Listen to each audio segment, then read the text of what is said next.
আসসালামু আলাইকুম রহমতুল্লাহ। প্রিয় দর্শক, কেমন আছেন? আশা করি ভালো আছেন। প্রিয় দর্শক, প্রাথমিকের সহকারী শিক্ষকদের যোগদান হয়নি আড়াই মাসেও এবার প্রধানমন্ত্রীকে স্মারকলিপি প্রার্থীদের। চলুন বিস্তারিত নিয়ে।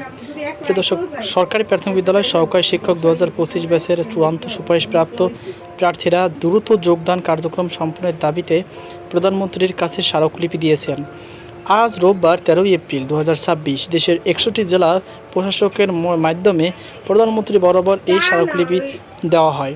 স্মারকলিপিতে নিয়োগ পরীক্ষায় উত্তীর্ণ প্রার্থীরা উল্লেখ করেন, প্রাথমিকের সহকারী শিক্ষকের নিয়োগ চূড়ান্ত ফলাফল গত 8 ফেব্রুয়ারি 2026 প্রকাশিত হয়। এরপর মেডিকেল সহ সব ধরনের আনুষ্ঠানিকতা সম্পন্ন করেন প্রার্থীরা। তবে 2 মাস পেরিয়ে গেল, এখনও যোগদানের বিষয়ে কোনো দৃশ্যমান অগ্রগতি নেই। প্রার্থীরা অভিযোগ করেন, দীর্ঘসূত্রতার কারণে তারা মানসিক চাপে ও হতাশার মধ্যে দিন কাটাচ্ছেন। অনেকেই প্রাথমিক বিদ্যালয়ে যোগদান করবেন ভেবে অন্য সরকারি চাকরিতেও যোগদান দেননি, ফলে তারা আর্থিক ও সামাজিক অনিশ্চয়তা পড়েছেন। স্মারকলিপিতে আরও উল্লেখ করা হয়, জাতীয় শিক্ষা ব্যবস্থা শক্তিশালী করতে দ্রুত শিক্ষক নিয়োগের উপর গুরুত্ব দেওয়া হলেও তাদের যোগদান প্রক্রিয়া এখনও বাস্তবায়িত হয়নি।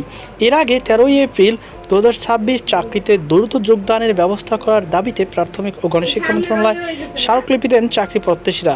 সে সময় তারা এই বিষয়গুলো উল্লেখ করেন।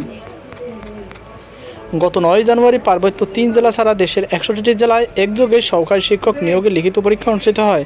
লিখিত পরীক্ষায় উত্তীর্ণ 69,265 জন প্রার্থী মৌখিক পরীক্ষার জন্য নির্বাচিত করা হয়। গত 8 ফেব্রুয়ারি সরকারি প্রাথমিক বিদ্যালয় সহকারী শিক্ষক পদে নিয়োগের চূড়ান্ত ফল প্রকাশ করা হয়। এতে 14 জেলার 14,384 জন প্রার্থীকে নিয়োগের জন্য প্রাথমিকভাবে নির্বাচন করা হয়। তাতে জেলাভিত্তিক উত্তীর্ণ প্রার্থীদের তালিকা প্রকাশ করে অধিদপ্তর।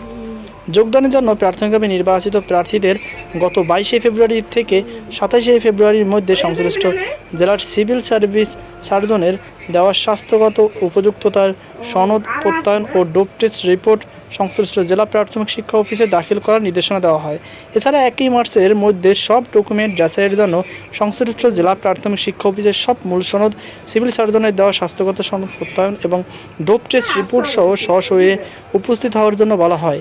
এসব নির্দেশনা অনুযায়ী কার্যক্রম শেষ হয়েছে। তারপরও চূড়ান্ত নিয়োগপত্র না পাওয়ায় প্রার্থীরা যোগদান করতে পারছে না। তো প্রিয় দর্শক, এই ছিল আমাদের সর্বশেষ আপডেট। সকল ভালো থাকুন, সুস্থ থাকুন। আজকে পর্যন্ত আল্লাহ হাফেজ।